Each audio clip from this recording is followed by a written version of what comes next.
Live now. Sweet. Finally. Technical difficulties out of the way. Yeah. Perfect. So, we've got Aaron on the show. Aaron's taken over from Al, I believe. Al's going across America being Ali. Yeah, he's living life over in the States in North Carolina, meeting with an organization called the Justice Academy over there to kind of negotiate some exciting stuff for us, sort of utilizing their facilities on this crazy huge campus-like thing, so that when we start to train police officers or military personnel, they'll stay there for free, and we'll train them on site, which is crazy. So yeah, he's over there doing that, and he's doing a lecture to a bunch of sheriffs in the next few days. So he's bogged down today, which is why you got me tonight. But that's all right. Yeah, he did message me pretty sharpish. He was like, I'm stuck. I've got to go and do this. I was like, oh, don't worry about it. There's no stress involved. He likes to do things on a whim anyway. He said Aaron's a good laugh. He'll get amongst it. I was like, oh, sweet. Yeah, the Brit sends the American in. What can I say? So yeah, a bit of banter with the Americans. Indeed. First American guest. Oh, perfect. Oh, no, it's not. For those that don't understand what Inner Armour is, could you just explain it to the listeners? Listener. Yep. I'll try to be concise, because it's hard not to sort of speak about it a lot, because it does quite a lot. But ultimately, it's a simple concept. So what we do is we provide psychological coaching rooted in two sort of mechanisms. One is post-traumatic growth, and one is the use of positive psychology interventions. And it's a coaching model we've developed called Quarantine, and we deliver that in training to. It really is, honestly, for anyone in the world, that anyone would benefit from it. But we've targeted industries that we think most need it now.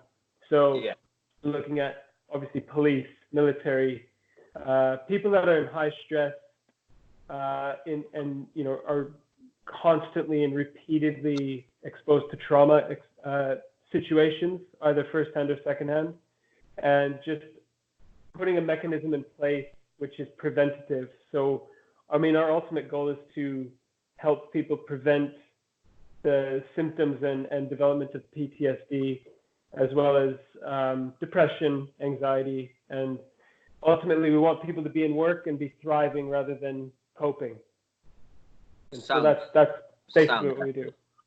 Yeah, it sounds like you guys have hit the nail on the head, really. It's like they always teach you what to do once you're depressed or got PTSD, anxiety, that sort of thing. It's like, oh, you've already got it. This is what you need to do. Nobody's ever gone, oh, this is what you need to do when you're feeling, when you start to feel, or before it feels. Like, for me, for example, I went to Basra, Kandahar, and Bastion, and we never once got any pre-deployment training that would be, you may see what they try to guide you into it through your pre-deployment training. We had the amputees in action, that sort of thing, so that you're ready to see it, but it's not mentally, this is how you should deal with it when you've seen someone with their legs blown off, or you're in a contact for God knows how many hours. Thank God that I was never in those sorts of situations, but it would have been nice to have the training or some sort of guide to help you deal with that sort of stuff. Yeah, and I think what we're finding is, even in, I come from an education background, and I'm not suggesting that what teachers go through is anything like what soldiers go through, but certainly the pressures of the job, whatever they are, can build up on people. And I think there's a couple of things that we're trying to break down here. One is general stigma behind, even if it's a minor case of feeling a bit like you're not coping or you're not dealing with things that you've been through, to to rely on the people around you to kind of get out of that. And that takes culture change, which is a bigger picture thing that we need to sort. But institutionally, you know, we know wherever the trauma is or how it's developing, the networks around a person are just as vital as the person's understanding of recognizing when they're going through a traumatic experience or when it's starting to dig into them, and when to lean on these on people and so on. And what our model does and what our training does is it allows the wider audience around someone going through trauma to kind of recognize it going on and to be able to intervene in a meaningful way for them to kind of get a sense of, how am I going to dig myself out of this, or how am I going to put things in place deliberately so that I don't go further, and ultimately hopefully come out thriving on the other side. So, and you know, the example you gave is like, okay, so you're about to go into battle, you're about to go into some really high stress situations. You know, I think, you know, my brother-in-law was a reconnaissance Marine in the U.S. Marines, and he did 3 tours in Afghanistan and Iraq. And he talks about it, obviously relying on the person to your right, to your left. But what you also need them to do is to be able to recognize in you, not just you looking after them, but them looking after you, and having that sense of, we know we've got the tools to deal with what we're going to go through, not just be warned about it, but okay, we've been warned about it. Now we can proactively think about, okay, if this is going to happen, we see these guys going through this, we're going to step aside here and intervene properly now, get it sorted, you know, quarantine it, put it away, and now we can move on as a team, as a community, as a whatever you want to call it. And the work we've done thus far seems that people really understand it. You know, people in your guys' shoes, people in the police, they get it now, and there's a culture change starting to come, and that's really good for us, but even better for them. You know, that's the beauty of it. So yeah. It sounds really good.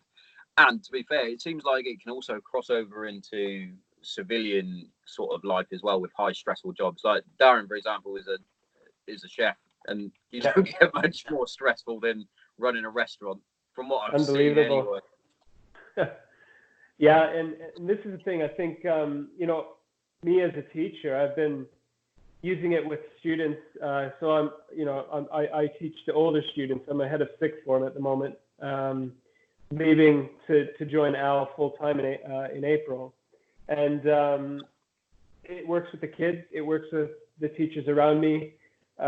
It would work for people in the finance industry. It just works because ultimately it starts a conversation with the idea that you're going to utilize the skills and the person with you to get them to identify what they need, to put a plan in place and move forward. And that's powerful. And the idea of coaching, I mean, the fundamental understanding about what you do when you coach someone is it's the underlying belief that the person you're coaching has all the tools they need to pull themselves out, but they need help.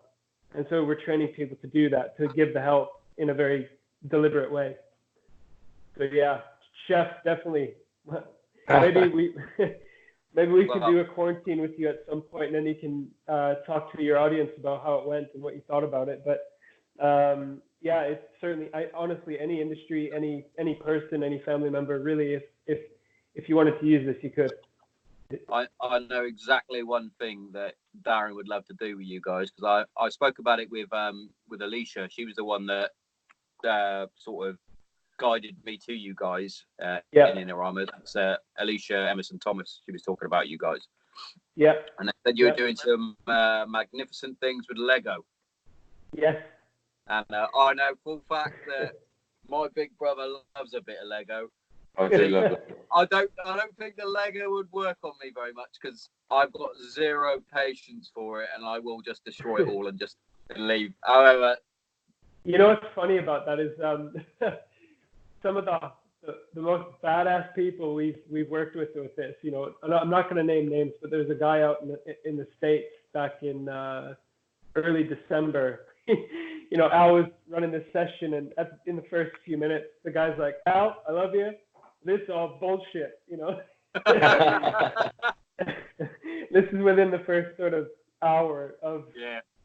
That'd be probably my reaction to the Lego. Yeah, but this guy later on, not 2-3 hours later, through the Lego series play and through sort of deconstructing an incident that he had just not dealt with really for, you're talking about sort of 10-15 years. He was in tears, bubbling like a little baby in a good way. It wasn't. It was very brave of him to do it. He embraced it. It took him about 5 minutes or so, and he got kind of into it. And he started to understand that technique has very deliberate mechanisms in it to access parts of the brain that need to be accessed when processing trauma. And he loved it, and he was Al's best friend after that. So, but I've gone through it myself. Al and I met because he came to my school to do some work with my staff, and I was probably a little bit skeptical about the Lego stuff as well, because like, well, how can Lego help this? Because I'm like you, I'm not very good with Lego unless I've got really clear instructions. But when you're asked to just create something from memory or something, I'm not very creative by nature, because I'm my background is mathematics and physics. So when I sat down to build from nothing Lego, I thought, I don't know what the hell I'm going to do here.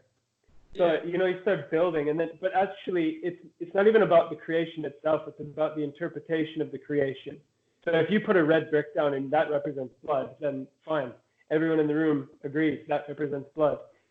And so you can build a model very simply by putting like 6-7 bricks down, which could actually help you communicate some quite complex emotions that maybe you haven't been able to connect before. And it's really, really powerful. And we set the task, we give people about 15 minutes. And after 15 minutes, everyone's begging for more time. So it's really interesting to watch and be a part of, definitely. But I would challenge you at some point, both of you, if you wanted to sit down and do it, we should, because it's just an incredible tool. I'll challenge you both now. Take me up later in the podcast if you like, but it's good stuff. It really is. So what's the process behind it then? So some of the work that's been going on in the background there is when people are suffering from PTSD, it's the reason why PTSD happens. Look, there's more than one reason. There's lots of different factors that come into this. So this is a kind of simplistic way of looking at it, but ultimately it's how that trauma has been processed by the brain, and how it's been stored away, and how it kind of manifests itself and how it's been triggered by different events. And you can kind of combat that through different methods, which is, one of the methods I've seen, which is done by Dr. Jess Miller, she works for Police Care UK. She's a researcher with Cambridge University. She gets police officers to kind of take a look at a traumatic experience from like a bird's eye view, and they have to draw it out to recall the detail of the memory in a non-emotional way, so that they can engage with it and take different perspectives. So take that and apply Lego to that kind of thing. That's kind of what you're doing. You're taking a look at an event or a series of events or some feelings that you've got, and you're trying to look at them from different points of view. There's some brain research and thinking research done way back in like the late 60s by a guy named Edward de Bono, who did he called it thinking hats. So you wear different hats to think about stuff in different ways. But it's a very deliberate way to get the brain to change its frame of reference, to specifically think about something in a very specific way, which takes and strips away some of the nonsense around it. And through that process, you can start to reframe and understand further what happened, or what the feelings are, or that's kind of the principle. And so that's how it's worked. And there's lots of different theories that come into that, but I won't bore the audience more. No, I'm all ears. So, but yeah, so it's just a mechanism to get the brain moving. Right. I think that's a big problem with obviously you already know with depression and anxiety, fucking PTSD, that's the big thing, is that you shut off and you don't understand why you're feeling like that. I heard it on another podcast. I'm gonna sort of steal it. It's fine. It's like you've hurt your leg, for example. You know you've hurt your leg. You go and speak to Darren and say, look, I've hurt my leg. He went, oh, I've hurt my leg before. It might be this. But when you've got something going on in your head and you're like, I don't know why I'm feeling like this. Yeah. But for us military guys, it's I don't know why I feel like this. I feel down. I feel depressed. Oh, would you still go back out to Afghanistan tomorrow if you asked to? Yeah, definitely. Yeah. Why would I want to go back out there? I don't know. And it's like, oh, why don't you know? And then you just don't understand how to process what is going on in your, pardon my French, fucked up mind. And it's exactly. how to juggle it, how to then, and it's like people ask you the question, what do you think's wrong with you? And you're like, well, I don't know. If I knew that, I would have told you. Yeah, if I knew that, I wouldn't be going to see the doctor. I wouldn't be, it's just one of those things. Like, you broke your leg, you know how to fix it. Well, I don't know how to fix a broken leg, but a doctor does. That sort of thing. It's like, I know it's broken. Yeah, exactly. And pinning down, and obviously with the mind, there's so many different dimensions to how problems develop and so on, that it's not just a simple case of identifying, oh, this is the cause, because actually the cause might have happened years ago, but then the perpetual nature of our brains and how all that gets processed drags other stuff in. So actually you're sort of digging through this network of stuff that's developed to finally pinpoint what's going on. And actually, how can anyone do that by themselves? Exactly. You can't. And that, all of the literature around this, you need a complex network around you. You need people around you that are trying to understand you. They're trying to sort of give you empathy and relate as much as possible. So it's important that, people that are suffering from PTSD and complex PTSD, they talk to one another, because they're probably similar experiences, and they can begin to normalize, how they feel.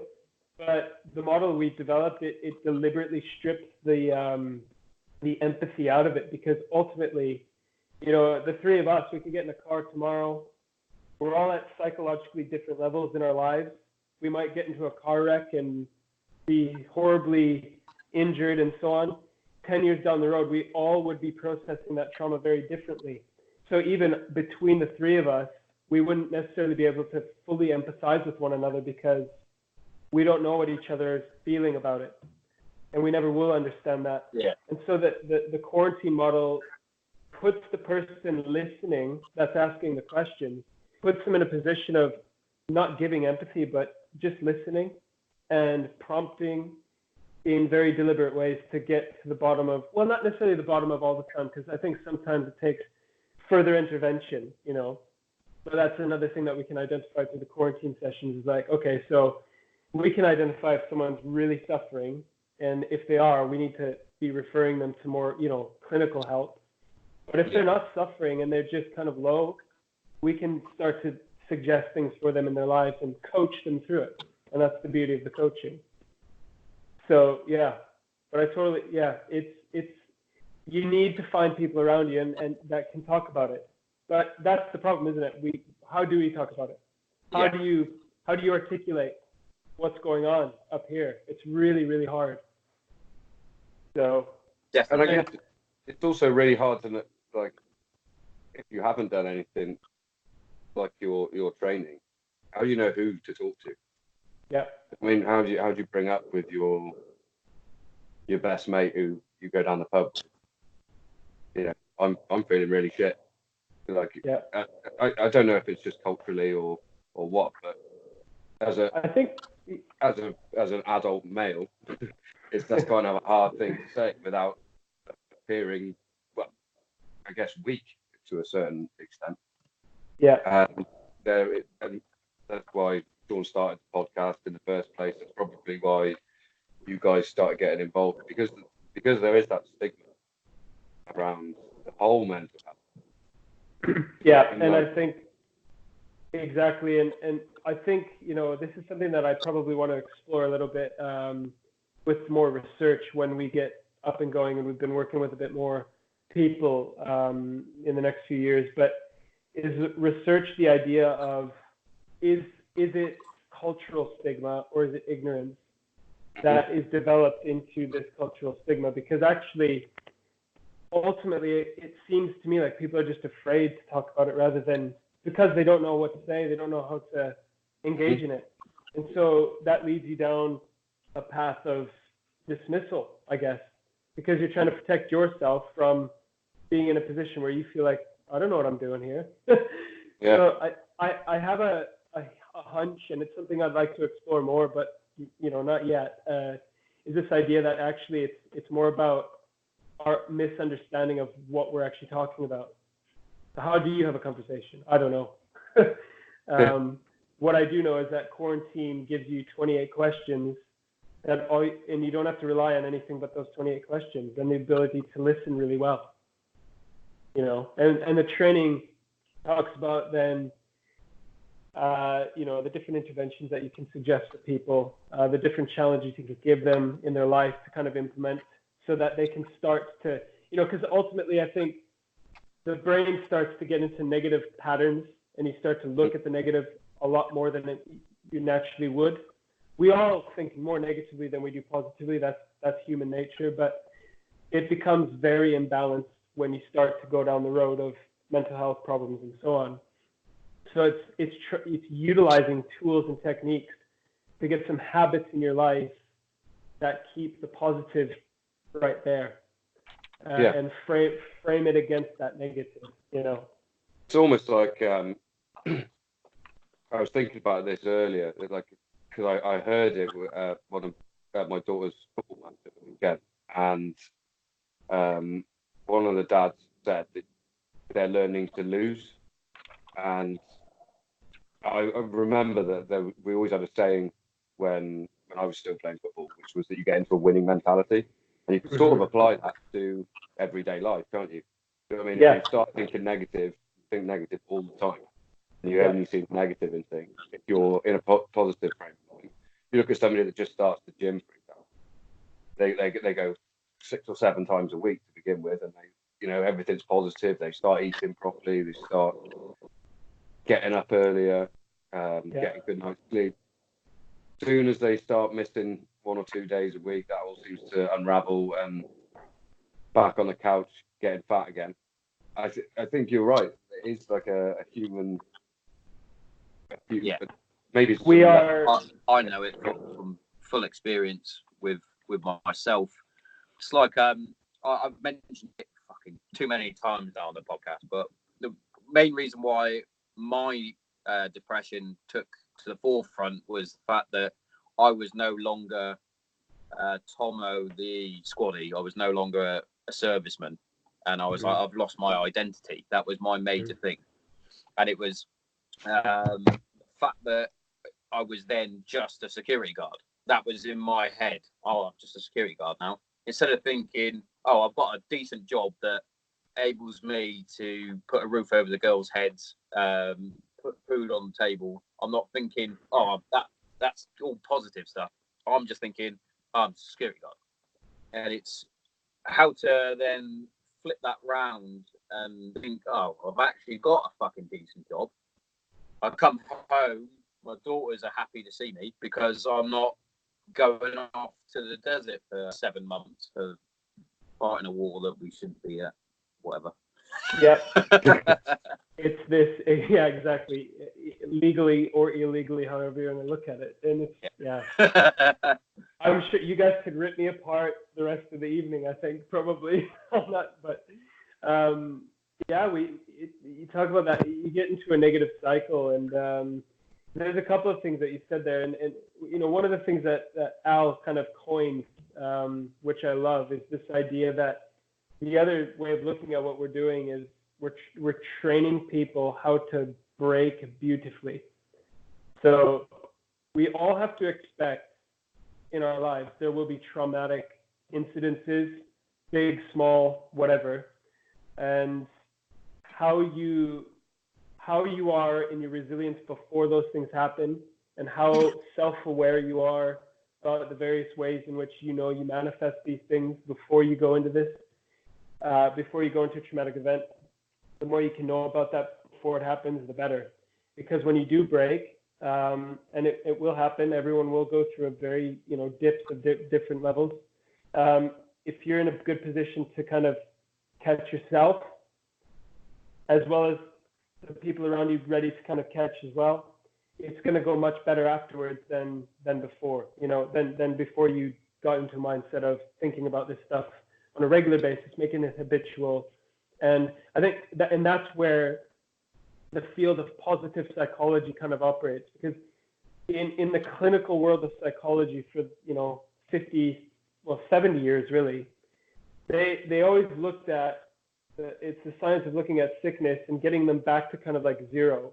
So if you imagine a number line, 0 being in the middle and the negative side being over here, people operated from 0 to like -2, -3, sometimes dropping down to -10. And the clinical world and the psychology world and all of that, we're trying to get you back to 0, back to where you were, back to before what happened. And, yeah, rather than going the other way. So what we're trying to do is take people from 0 to 5. So when they break, they might drop down to -2, but they can then get back up to 3 really quick. Yeah. And actually, it's not about coping. It's about trying to get someone to thrive. But a lot of that hugely dependent on the person's ability to kind of be self-aware and to be able to have the know-how to train their brains to think in those ways that we've been talking about. So, like, I was an ice hockey player, and we played on some very successful teams, but we always learned more from our losses than we did from our wins. Mm-hmm. So when we'd lose a game, we'd be like, shit, but actually, you know what? We just realized today that our third line did really incredibly well, and so we can rely on them a bit more. So now we've got more depth in the team. Great. So next time we play, let's utilize that. And it's framing that negative in the right ways. So yeah, totally agree with what you guys said. Quite a few athletes and that use that sort of mantra, as it were, where it's you don't lose, you learn instead. Yeah. So they're learning from whatever they did wrong in the game instead of, when you're winning, you're doing everything right. So it's when you take those losses and then turn it into what did I do wrong to lose, or in normal speak, Yeah. What can I do now to then move on and move forward to a better? Yeah. Yeah. Draw a line under it. Yeah. It's not ignoring the negative, because I think the negative does have to inform us, obviously, but it's not letting it drive the discussion and drive the thinking, and it's putting that at bay. And remember, we are, as humans, biologically programmed to think negatively, because our first sort of perception of anything that comes into the brain is about whether or not it's a risk or a threat, And if that is operating on full drive all the time, well, you've got no choice, have you? You're constantly looking, oh God, that paper towel over there on the table, looking at me, it's probably going to kill me in a minute. It's like, what?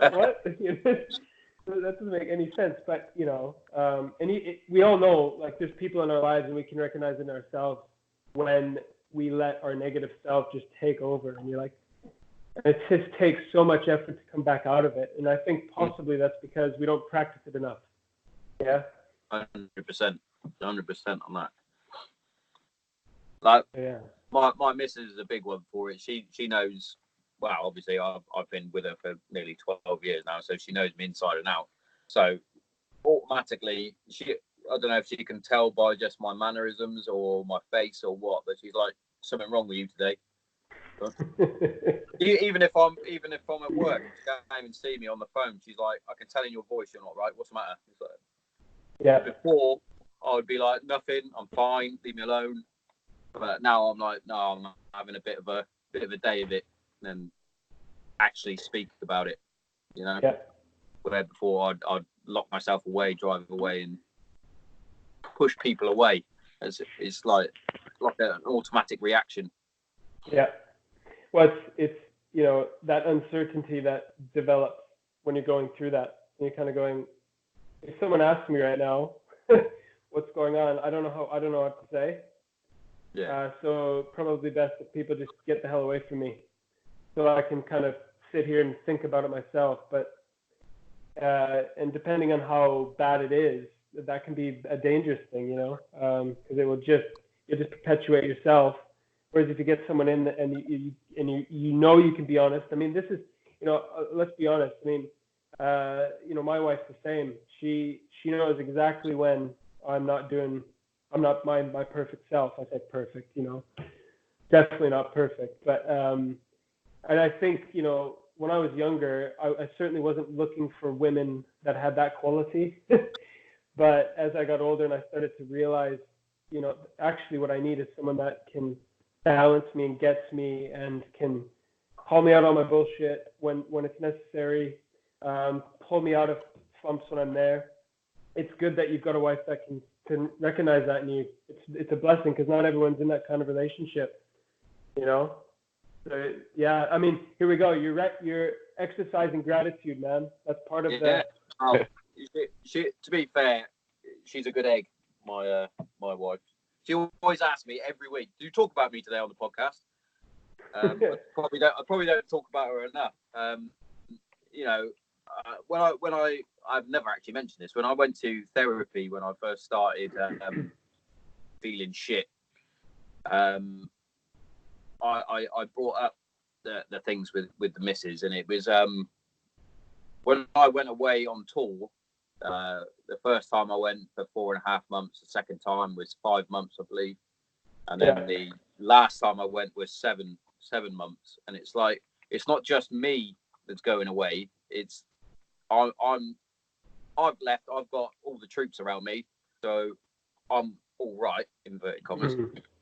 You don't then think about the people that you've left at home. So on my second tour, Kate was pregnant and organising my wedding on her own, basically, while also trying to cope with the fact that her fiance is in a war zone. Yeah. And nobody goes to the military spouses, "Oh, are you okay?" Yeah. No, nobody does that. It's always it sounds like I'm preaching a little bit, but it's always about the soldier that's gone. There's also trauma in the fact that someone's loved one has just gone off on tour. Nobody's gone to the spouses going, "Are you all right, by the way?" I don't even think that any of the squadrons or anything like that go. They sometimes organise like a coffee morning or something. Oh, brilliant! Yeah. One, is it? It's no different in the States, man. It's the same. So it's one of those things as well that for military wives, military husbands, they also need some sort of coping mechanism that's put in place where it's like, oh, this might happen. This is how you should deal with it. But it's like they forget that quite a few squaddies are actually married or in long-term relationships, have kids. Like on my third tour, Jess was, I believe she was only one, possibly, or coming up to one. I can't remember, but a long time ago now. But I went away for 7 months, and I came back, and she was like, didn't really know who I was. So imagine she was only little, so of course she picked me back up. It took us a while to get that bond back. But like older children, like for example, me and my old man didn't go to any war zones that we know of. But when we were younger, the old man would go off to America, go off to South Africa, parachuting, all that sort of thing. And it's like, oh, where's Dad gone? Darren had it more than I did because Darren was older than I was. So it's like, where's Dad gone? Nobody gives kids sort of mechanisms to like 1 minute dad's there, and the next minute he's not. Yeah, and it's military and police and paramedics, firemen, frontline sort of organisations. It's like anything could happen to your parents, mums or dad. Yeah, it's just a mad world that nobody seems to think about the things that you guys are doing. These sorts of coping mechanisms to help. It's just like, oh, you'll deal with it when it happens. Yeah, and it's the other side of it. It's like one of the things I think they, particularly in America, they glorify, like in a big way, the military personnel, and they should. I'm not saying they shouldn't, but I do wonder if they've done that a little bit because it created sort of like a holier than holy kind of person so it would help people kind of understand more that the purpose behind the death of an individual in a war zone was bigger than to contextualize the death a bit wider. And possibly that was a slight motivation behind it, possibly a judgment to make it more justified to go to war. I don't know, but they certainly hold the military personnel in a very public way as if they're kind of more than human. And I don't know if that's helpful or not, but I don't even know if they like it. I couldn't tell you, but it's certainly that, you're right. Family support is something that is lacking across the board all over the world in this regard. So in terms of your organization, would your ultimate goal across the UK and the States be to be in contact with every part of sort of we want our method. Yeah. We want to train all police possible, all military personnel possible. We want to do it here first. We want to do it in the UK where we live, because we recognize the pressures that, particularly right now with the cuts that had, happened over the last 10, 15 years, the pressures that they're under, and the data's out there. There's a lot of stress related sickness and leave, and suicide rates are going up. They need help, and we think we have a solution. So we want to train the whole of the UK police force, followed by anyone that will have us. To be honest, we know how powerful the method can be when implemented properly and utilized in the right ways. And it's scalable because you can train. I can train you guys to take care of one another. And I might need to come back maybe in a couple of years' time to double check that if you have any questions about it.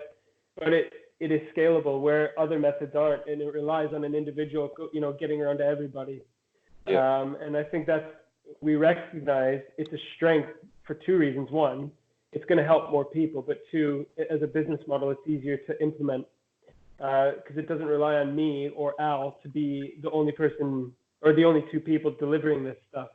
We can get other people trained up to do this. And, that's our two goals right now are, we want to permeate the UK police and military sectors. We want to, right now we've got a pretty good thing going on in America, so we'd like to keep that going because, again, you take the police kind of scenario, what we've got going on in the UK, and you transfer that to the States, and they have access to guns like no one else has. And you just think that's even more dangerous situation. It's just right there, isn't it? So we'd like to get over there and work over there. We've got a project coming up, hopefully with NATO in April. We're going to speak at the NATO summit about the work that we're doing to the leaders of the countries. Yeah, it's nuts. I can't quite believe it. He's still pinching ourselves a bit, but if we get that and it goes well, you're looking at sort of 29, 30 countries having a huge number of their personnel trained in this. So you're now going global, really, and it can do. It could do pretty easily, to be honest. It's just, I think what we're fighting against in a little bit is people are afraid to operate in this area because it's so new and different to anything else that normally happens. And to get people's brains switched about how this all works, it's a challenge for us, and which is why I think we haven't quite permeated the UK market fully yet. But we'll get there. We're going to keep plugging away. So I just got this warning. I've got 10% battery, so I'm trying to do this like this charger indiscreetly. Here, guys, have a look at my curtains for a second. There we go. But yeah, so our goal, short term, is to permeate the UK and the US, and long term goal is to get ourselves into as many countries that will have us. Oh, nice. I think. Yeah. Tell me if I'm wrong here. With I always found when I was training people that the easiest and hardest people to train were both military and other servicemen, because they're during their basic training, doesn't matter if you're a police officer or if you're a paratrooper, you get trained in a very similar way, where broken down. So you listen to what you're going to say, what you're told, and then you're built up to this persona, like you said, in the States, maybe a bit more, that you are superhuman. You're in the army, you're in the Air Force, you're in the Navy, you're a police officer now, you're a fireman, and they know how. Like in my field at the time, they knew how to train, and it was almost like they were trying to tell me how to train them, because things I was doing at the time were relatively would be nothing. But the sort of strength and conditioning stuff that I was doing with them, I come up against sort of roadblocks, because it was like, well, that's not what we were told. So, but not everything you're told in your training is 100% correct. And I don't doubt that you come up against a similar sort of roadblock where it's like, hang on, I'm a soldier. What can you tell me about what I've experienced? That sort of thing. Yeah, and that's the other thing. It's like the misconception is that we're trying to tell them how to feel, how to think, and stuff. And we're not actually. We're giving you a mechanism to explore how you might think, and it's that nuanced language is very kind of academic, and it's like trying to put that message across to people that really don't want to know that.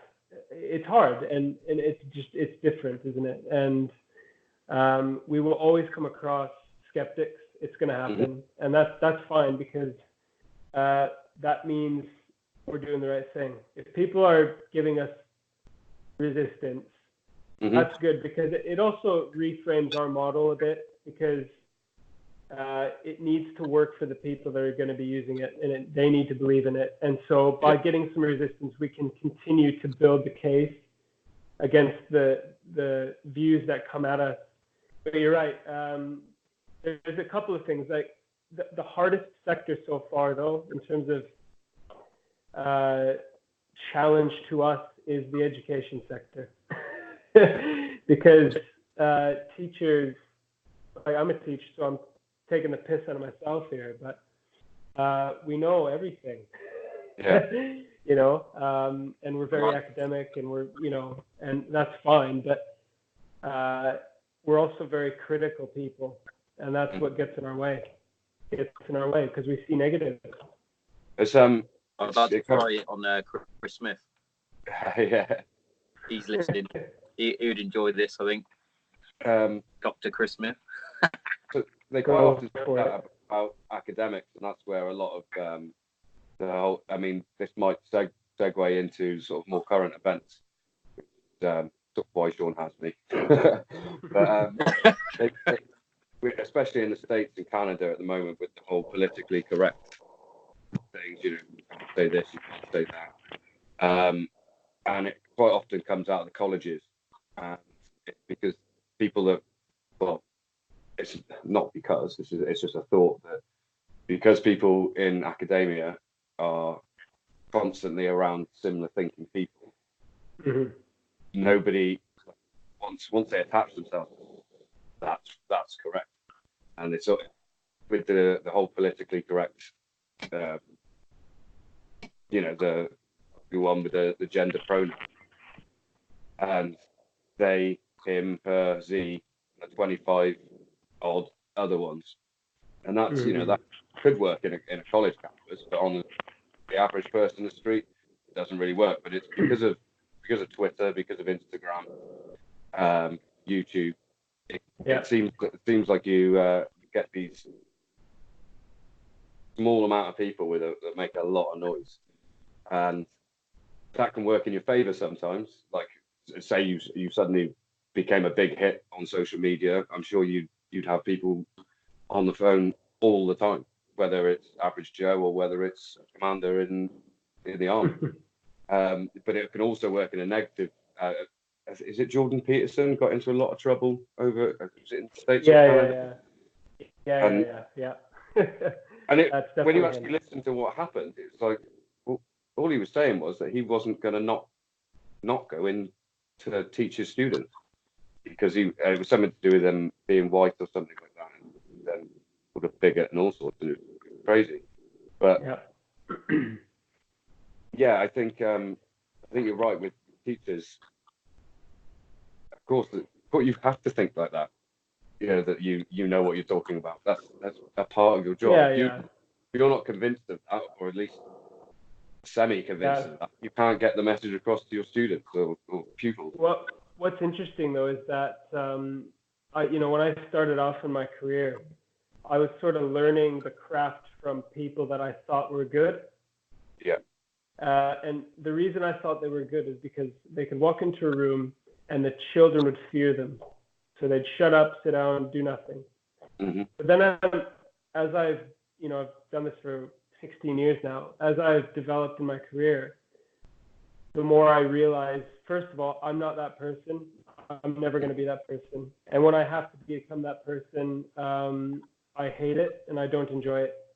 And the way that I've gone about it now, I operate my lessons and the way I approach the children as if I'm there to have a good time. And because the people and things, the education is a system of compliance. You get told what to do, you listen or you don't, and that usually means you either do well or you don't, right? And if it was that simple, then to be honest, I mean, based on what we know about children as they develop, they really should be questioning us more because that's how their brain develops. And by stifling that, it means it stifles the learning that they have as well, because they then stop questioning other things. They become less autonomous. They don't want to challenge because they feel like, well, that's not acceptable. Because when I did challenge, I got into trouble, and I'm like, my lessons now, they're loud. There's a lot of noise, but that's okay because they're learning. Yeah. And they feel comfortable to learn, and it's all that stuff. And I've completely abandoned the idea and the mantra of people just following along because I said so. Yeah.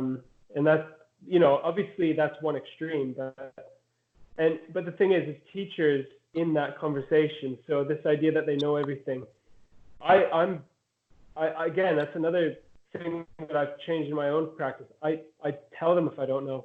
I'm very upfront about it. I'm like, I don't know. That's always find out. Yeah, that's what I don't know, but I will find out, and then I'll be able to tell. Or I'll say, get your phone out and take a look for me, and I'll carry on. You do that and let us know when you got it, or something. Why not? That's the thing about the school system. I think you said the whole shut up and listen to me. Yeah. And it stifles learning, and it makes you more compliant. I think I don't know if I'm off here or if I've heard this somewhere else. I don't think I have. But if you think of the current school model, still sort of industrial revolution time. Yeah. And it was more beneficial to get a job if you could shut up, be quiet, and go sit and work in a factory. Yeah. And nowadays, the nature of jobs aren't quite like. I mean, there's always going to be people who are more suited to working in a factory, but with the technology that's out now and creativity that's required to keep this technology moving on, I think maybe the school system should move. I mean, maybe it is. I mean, Georgie seems to enjoy school as much as as I did. Sometimes she thinks it's great, sometimes she doesn't. But I think that the whole teaching method, I think you're correct. I think it should be a little bit more. What's the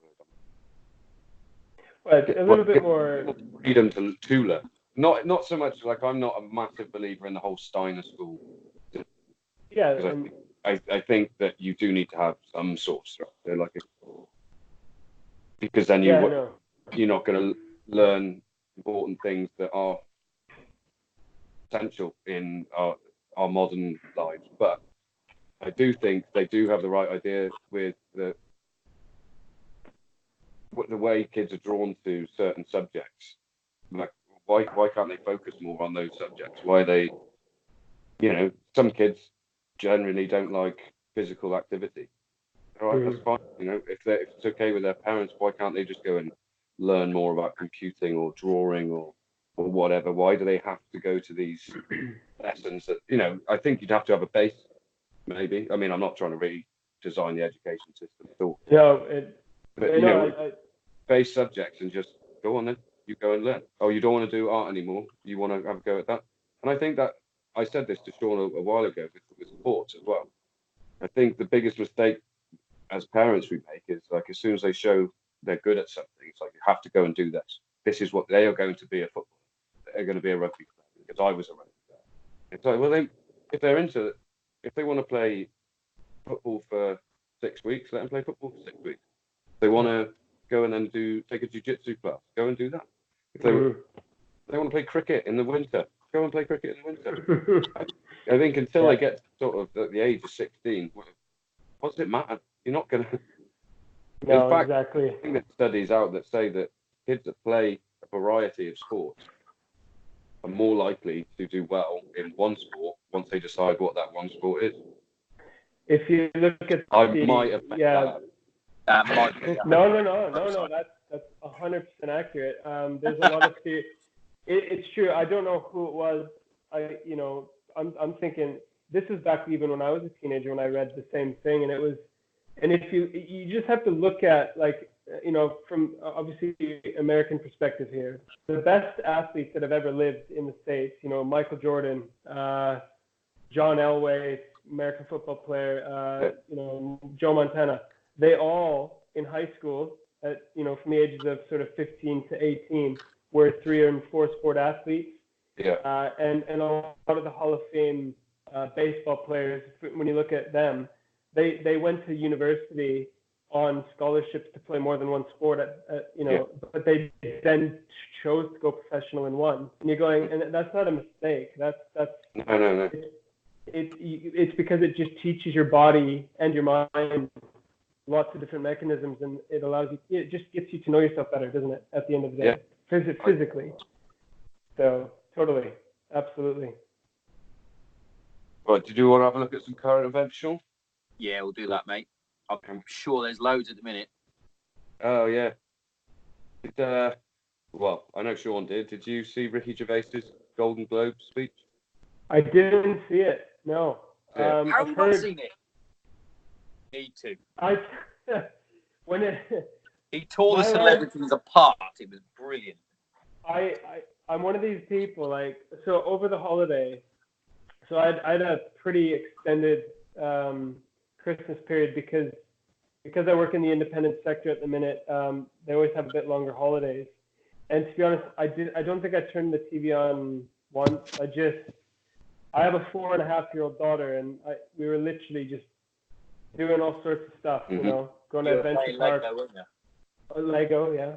Trying to get her to explain to me why she wouldn't, go to the toilet, on the toilet, Come on, let's play with Lego and tell me how that works. I want to know more about this Lego thing. There's I don't know if you guys are on LinkedIn at all, but you can follow the Lego series Play, which is a proper thing. You can get accredited in doing it. They have a lot of videos online that kind of explain it in much more detail than I've done. Very, very good. Yeah. I'll take a look. So basically, Ricky went on.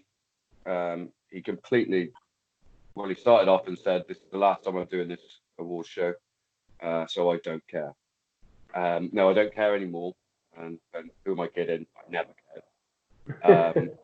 He attacked Apple in front of the top guy from Apple, sort of about them using sweatshops, and like claiming to be woke, etc. And he said, "You're still using sweatshops." Called James Corden a fat pussy for being in Cats. Tom Hanks the whole time was like that. There's a brilliant thing with there's a picture, I think I shared it on my Instagram, with Ricky Gervais at the top doing his speech. Then underneath it's got Civilian Mind, and it's got Tom Hanks. Then underneath it's got the bloke that played Kylo Ren. Oh yeah, Adam Driver. Yeah, he's a veteran, and it's got him laughing at all the dark humour that Ricky Gervais was pulling out, and it's like you can see the difference. So the next thing he discussed was he brought up his show Afterlife. Yeah. And how he plays a guy that's suicidal because his wife dies of cancer. Yeah. And he went, spoiler alert, he didn't kill himself, like to which everybody just went, and he went, "Oh, sorry, I know he's your mate, and you had to fly here on your own plane this time, but come on, he didn't." It's like, oh, well, he literally held no punches. I think his closing line was about not giving out political advice or having their say on anything, because most of them went to school less than Greta Thunberg. Yeah. And, so they should come up, thank their gods, get their award, and fuck off. that was his final thing he said. It's like, brilliant. It was brilliant. Did anyone sort of challenge in any way, or were they just kind of going? That's the thing. I don't think they can. No, true. You'll just tear them apart. Yeah. Yeah. I saw some. I think the Independent. I'm not sure if that's from over here or States, was critiquing the fact that Ricky Gervais has got no right to say that celebrities can't have political views and blah blah blah. I think they missed the point there a little bit. I think he was having a jab at Hollywood in general. So coming across very left, when in fact what they do is encourage the right, because it's creating more sort of extreme right wing supporters, Trump supporters, by constantly putting out your view on these award shows and things. Yeah, that must be another current event right there. Mighty Trump. Oh yeah, he's that's incredible. And the interesting thing about that is I've got 3 Iranian students at my school that it's really interesting because sitting there as an American, they're sitting there as Iranians. Like, could the world actually just see this? Because I'm going to have to quickly take a time out because I'm now on 5% battery, but I'll get a charger. Just got to go downstairs and get it. That's fine. You carry on talking about the good old Mr. Trump. It's incredible. Yeah, I saw something on Twitter earlier as well, and it's like you can't always. It's the same for every country, really. You can't always believe the propaganda that's coming out. Like the Iranians saying that the whole of Iran is pissed off and want to attack America, when that's not the case at all. It's like that most of them are like, we're glad that you took out. Well, they might not say we're glad that you took out the general, but he was a horrible fucking bloke. Yeah. And it's like, you can't. And the fact that Iran then tried to attack an American air base and basically failed miserably. It's like, it's the thing, you can't poke the bear, because especially with an election campaign coming up, and it's a well-known fact that during an election campaign, if you're the president in charge and you're running again and there's an active war, they tend to stay in office, don't they? It seems to be that way. Not that I'm an expert on American politics or politics in general, because not really forte, but it's all just a big fucking mess. That's what I'm going to say. Well, it is, and I think the reason, I don't hate politicians. They do what they do, and it's not different anywhere you go in the world, really. No, exactly. What got me about this last election was he ran not because he necessarily wanted the job; he just wanted to win, and it is about him, and he's exploiting, and he's grabbing a hold of the national narrative, and he's just exploiting it, and I don't think he has any real interest in sorting things out for the greater good. It's too. He lives day by day, moment to moment, and when you've got someone doing that in that kind of position, it means that they're not switched into like the wider vision of the world and stuff. So it's like Joe Rogan says, it at the end of the day, it's a popularity contest, and he happened to be a very successful reality star with The Apprentice. So when it comes to popularity, he's going to be quite far up there. Everybody knows Donald Trump. He says the right things at the right times and gets gobbled up. The whole "Make America Great Again" sort of scenario. It's like America in general is a very patriotic country, you find, and if you're going to say America is the greatest, let's make it great again, the majority are going to go 100%. I mean, you can't really disagree with that kind of logic, really, can you? You've got to. No. The other thing about it is, I've heard. I can't remember who said this. I think it was a friend of mine who teaches politics A-level, and he was saying, it's not that Trump. It's not about Trump being. His policies aren't necessarily awful, right? So when you look at his manifesto and you're reading it and you're kind of going, actually, some of the stuff he's saying is probably okay. Yeah, some of the stuff that he wants to do. But, and you compare that to someone like Ronald Reagan, who is the same, he's a Republican. The difference between the two, because their policies are very similar, we all believed Ronald Reagan. And we all believed in his message because he believed in his manifesto. It was him. This isn't Trump. It's someone else. Someone else has written this, and he's out there. He's spitting it out, but he doesn't believe in it. And so when he doesn't believe in his own words, and he doesn't believe in his own mantra, it's really hard to believe in the cause that he has. And so for all of his flaws, which are many, I don't hate him. I just don't believe him.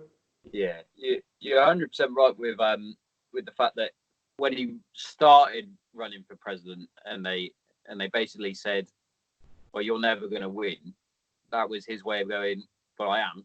Just watch me." And then he won, and he was like, "Oh shit." Incredible, isn't it? Yeah. Oh, fuck. But I don't know if you've seen the Netflix documentary, the show called "Get Me Roger Stone." Come up recommended. Watch that. Yeah, watch that, and it'll explain. I mean, obviously, there's probably an element of like conspiracy theory behind it in terms of the people that published the documentary. Potentially, I don't know. But there's no narrative. It's just different people speaking about Trump and the whole election process. But this guy, Roger Stone, who's kind of a spin doctor for lots of different very successful campaigns in the States, he's very good at identifying what the national narrative is and just pressing those buttons over and over and over and getting the candidate to kind of engage with that, and off it goes.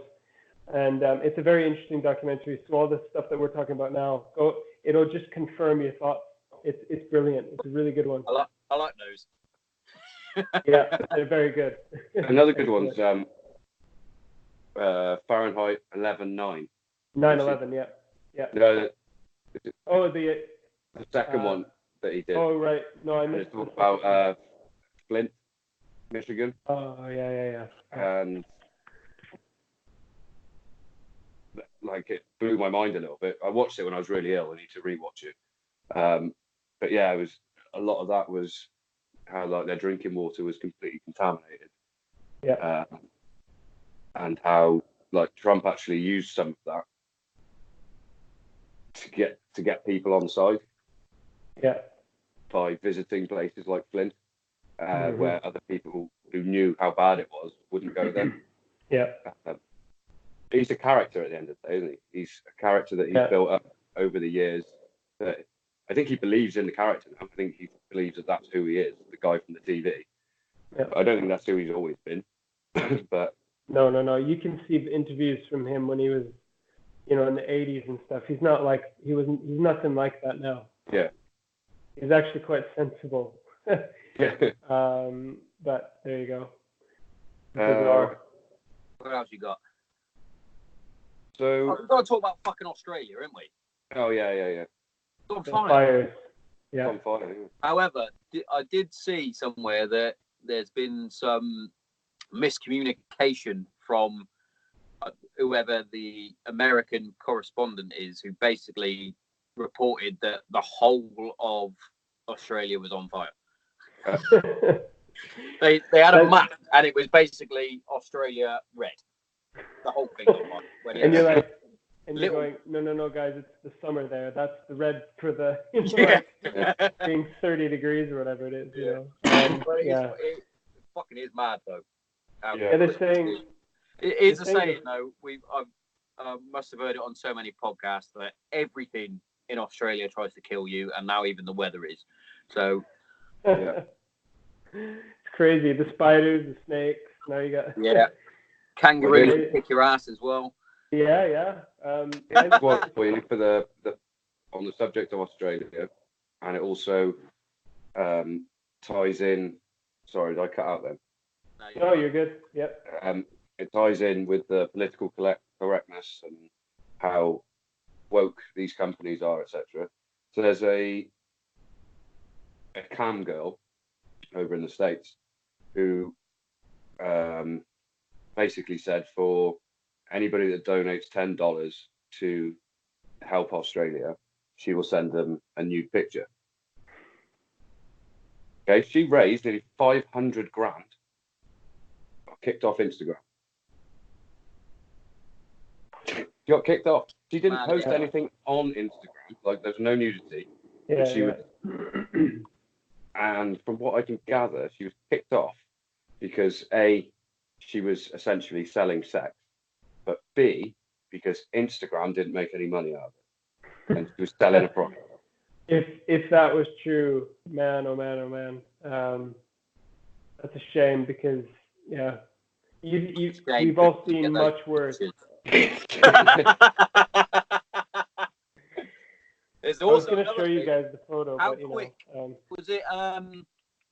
Notre Dame Cathedral when that burnt down? Yeah. How quick all the money went to get that rebuilt compared to a fucking country that's on fire. Yeah. And it's taking average Joe to go, right, I'm going to set up a GoFundMe page. Bish bash bosh, people are donating money. Yeah. And you get the odd celebrity going, oh, I better put a little bit on there. Who did you send the money to? Yeah, there's someone set up a GoFundMe page and went, yes. The big Australia GoFundMe. You can't just put, hello, is that Australia? Give me your bank details. Australia. Yeah, you're on fire again. Which county is this again? Is this? No, I don't want you. No, not Canberra. No, we want New South Wales. Yeah, that's better. Thank you. That's going to bother me all day. That's good. The rest of this day, that's going to bother me. Who's getting it? Where's that money? I think honestly that is a genuine issue. Like in all of these natural disasters that goes on, they're like, how do you ensure that you're giving money to the people that will actually get it to where it needs to go? There's been a whole bunch of controversy around that in the last few years. Well, they're 80, isn't it? Yeah.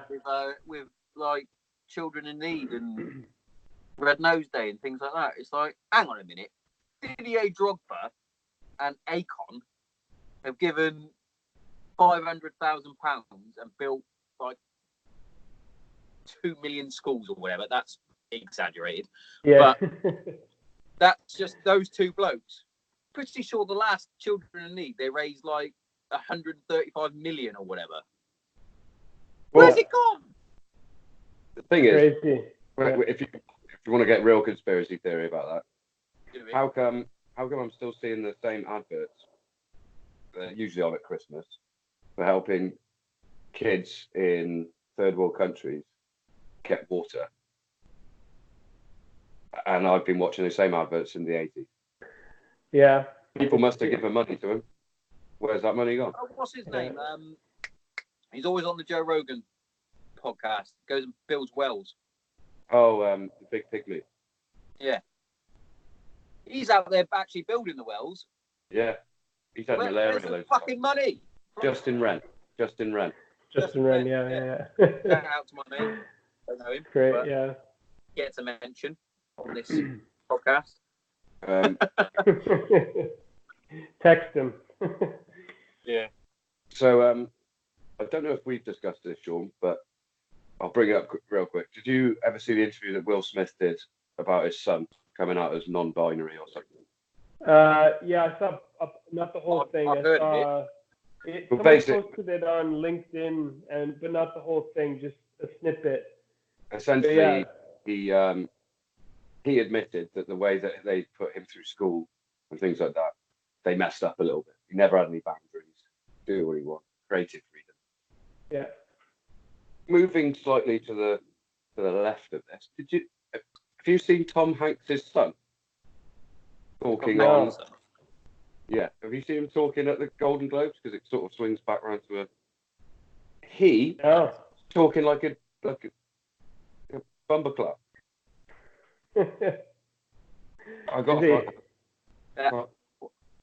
Did you just say Bumper Club? Yeah. What is that? Yeah. Is he Jamaican? Yeah. You can't say Bomber Club. You can. That's thing. No, you can't. Might get kicked off quick. You're forever trying to get me kicked off things. Stop it. I'm pretty sure you can't say Bomber Club. Well, I can sometimes. He did it really eloquently. Tell me what it means first before you start finding clips. Right. First of all, his name's Chet. Chet. So, Chet. Yeah. Couldn't be more American. That's right. Hey, Chet. You all right? Chet and Chad. Oh. Take the trash out, Chet.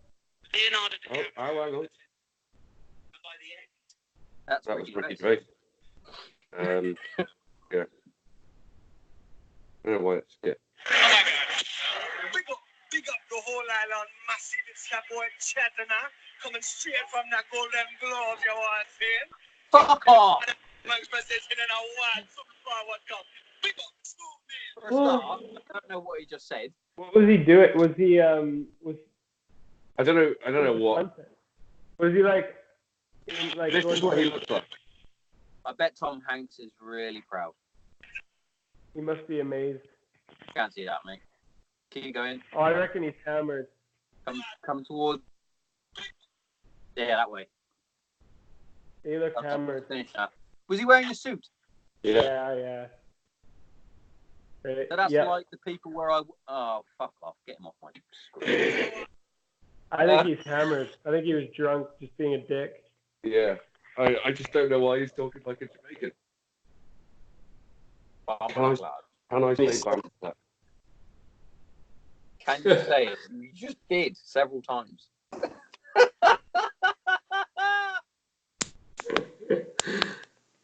say Bumper Club. Alright. AKA Blood Bumper Club aka blood clot. This word could be used in a state of surprise or anger, but it's mainly used to insult. You just insulted the whole nation of Jamaica. Well, and maybe in a state of shock by watching that video. That's what it was. Yeah. Oh. Where have you gone? He left. He just left. I'm out of here. Fuck it. Screw you guys. God. Where's he gone?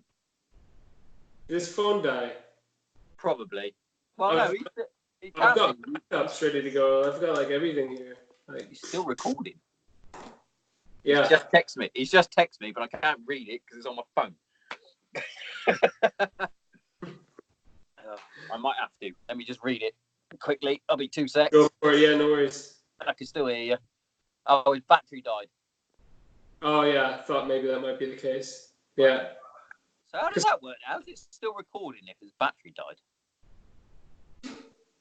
Is it? What are we on? What platform is it? Skype. I wonder if it must be because we're still in the chat, so it must be still recording. Yeah. I'm gonna go with that. Yeah, that sounds pretty reasonable to me. Yeah. Yeah.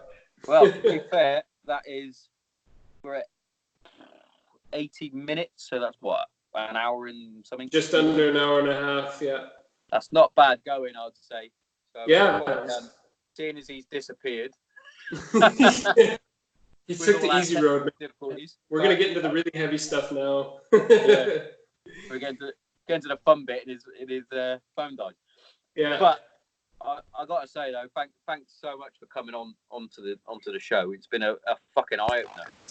Oh, there he is. Yeah, I've had to switch to the laptop system. Just come back, mate. I was just about to close it up. Oh, well, that's fine. I just not say bye. We were actually sitting here talking about you a lot, and then you came back, so we had to stop. I'm gonna have to listen to this now, aren't I? Yeah.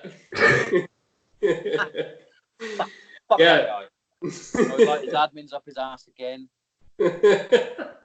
Where'd the hat go? It's not a small river in China, admin. Brilliant. But yeah, I was just saying we've got to about an hour and a half, so yeah, that's usually our normal. What's that?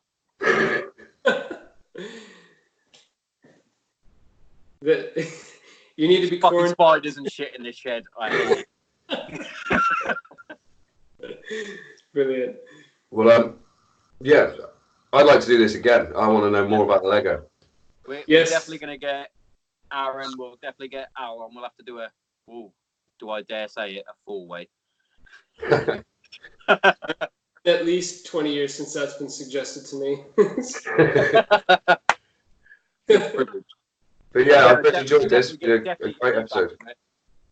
Yeah. So Al gets back from the States sort of the end of the month, 31st, but then he's off to Sweden with another one of our colleagues to start some work there. I forgot to mention that earlier. And I think they're there for like a week, and then he's back. And we'll all be around each other. And if necessary, Al and I can kind of join up and be on the same camera potentially if that works. If not, then one of us will be there or both. That's cool. Yeah. And it'd be good because I think what would be interesting is, do you guys have your own Lego sets? I do actually at my mum's. She only lives around the corner. I do. There you go. Bucket full. You can. I've got the night bus. Does that count? I'm still gonna build it. Dude, you know what? If you just get some like cutlery out of the drawer, some plates, just different colored things, it'd be fine. We'll make it work. But genuinely, if it would be cool to via this to kind of get you to go through some Lego, we can be interviewed whilst you're getting on with that, and then you eventually, when you've come out of your shell from whatever you've created, then you can explain and walk it through with us. So if you video it and kind of just talk about the podcast. It's lucky you video it. Yeah. So that'd be the people listening to it will be like, what the fuck is this? What? Yeah.